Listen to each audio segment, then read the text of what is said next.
ఇందాక నుంచి చూస్తున్నాను మా వాడు ఆ పక్కింట్లో ఉంటుంది అమ్మాయి, ఆ అమ్మాయిని తీసుకొచ్చి ఏదో యూట్యూబ్ వీడియో పెట్టుకుని డ్యాన్స్ మీద డ్యాన్స్ చేస్తున్నాడు. అబ్బా ఏం వాడకవయ్యా అబ్బో. వీడు నాకు అర్థం కాని ఒక విషయం చేస్తూ ఉంటాడు ఎప్పుడు. యాక్చువల్లీ ఈ సైడ్ మిర్రర్ ఉంది, నేను బాల్కనీలో ఉన్నా, మళ్ళీ లేచి టీవీ దగ్గర పెట్టి ఏదో ఒకటి చేస్తుంటాడు.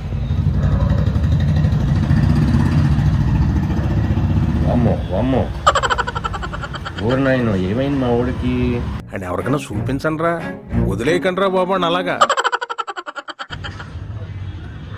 ఇది 5వ సినిమాలో సాంగ్. నేను తీస్తున్న విషయం వాడు తెలియదు, ఎందుకంటే ఇవ్వండి మిర్రర్ యువతలు ఉన్నాను, క్లియర్గా చూపిస్తా. బాల్కనీది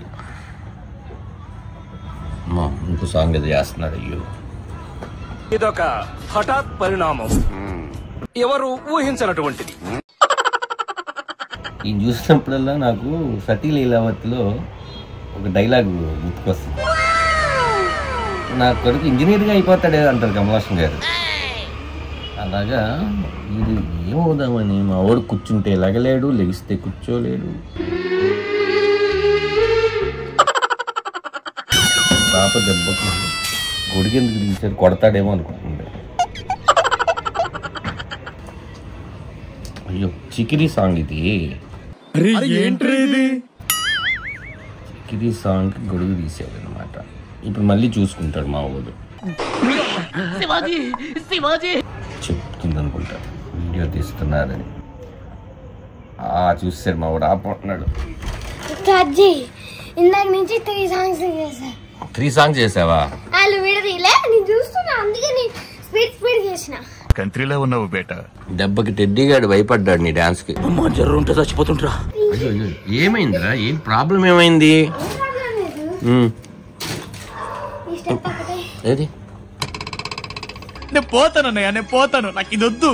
యాక్చువల్లీ మా వాడు ఎలాంటి డ్యాన్స్లు వేస్తాడంటే పాటకి స్టెప్కి సంబంధం లేకుండా ఆ పాటలో స్టెప్ ఈ పాటలో, ఈ పాటలో స్టెప్ ఆ పాటలో పెడతాడు కదమ్మా.